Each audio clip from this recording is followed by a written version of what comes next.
अगर आप भी धर्मेंद्र निर्मल या अनिल यादव का बंशीधर चौधरी का गाना सुनना चाहते तो चैनल को सब्सक्राइब करें, कमेंट करें, क्योंकि नए नए गाने आपके पास जल्द डीजे विकास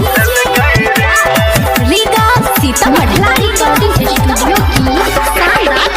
कारी कारी अखियां में कजरा लगाई के आल रहे छोरी घर का मूड बनाई के कारी कारी अखियां में कजरा लगाई के आल रहे छोरी घर का मूड बनाई के नाचला यादव के टोला रे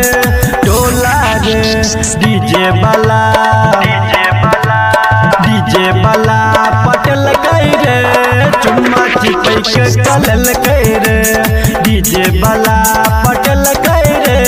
चुम्मा चिपै के कलल गई रे कारी कारी अखियां में कजरा लगाई के आल रहे छोरी घर का मूड बनाई के नाचला यादव के टोला रे डीजे बाला पटल गई रे चुम्मा चिपै के कलल गई रे डीजे बाला पटल गई रे चुम्मा चिपै के कलल गई रे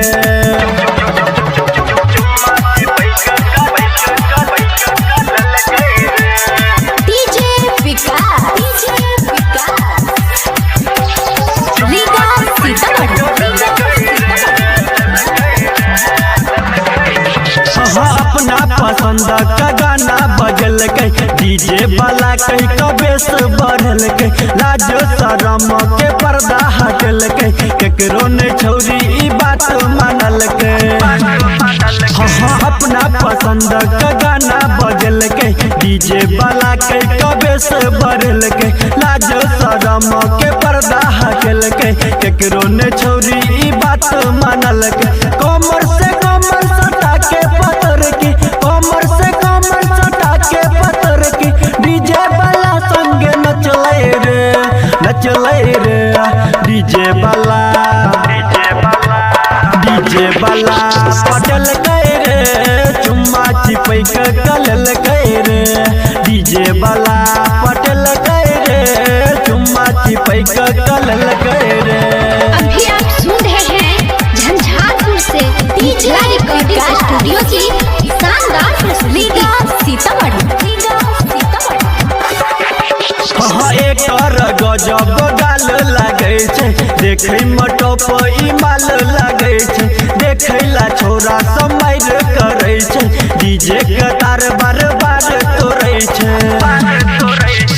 एक गजब गाल लागे छे देखे मटो ई माल लागे छे देखे ला छोरा समय करे छे डीजे के तार बार बार तोड़े छे अनहरिया के फायदा उठा के अपलेटर अनहरिया के फायदा उठा के अपलेटर छोरी के गोरा उठल कई रे डीजे वाला पटल गई रे चुम्मा चिपै के कलल गई रे डीजे वाला पटल गई रे चुम्मा चिपै के कलल गई रे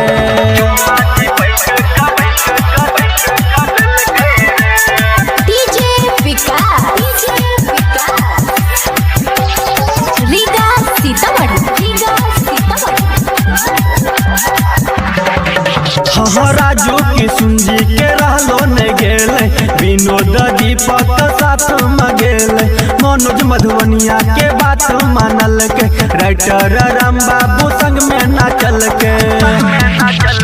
राजू की सुंजी के रहलो ने गेले विनोद दीपक साथ में गेले मनोज मधुबनिया के बात मानल के राइटर राम बाबू संग में नाचल के छोरी के कनियो फरक नहीं पड़ले छोरी के कनियो फरक नहीं पड़ले नमरी से चोली भरल कई रे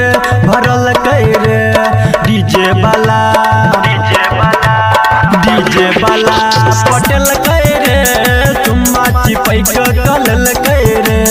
डीजे वाला पटल गई रे चुम्मा चिपै के कलल गई।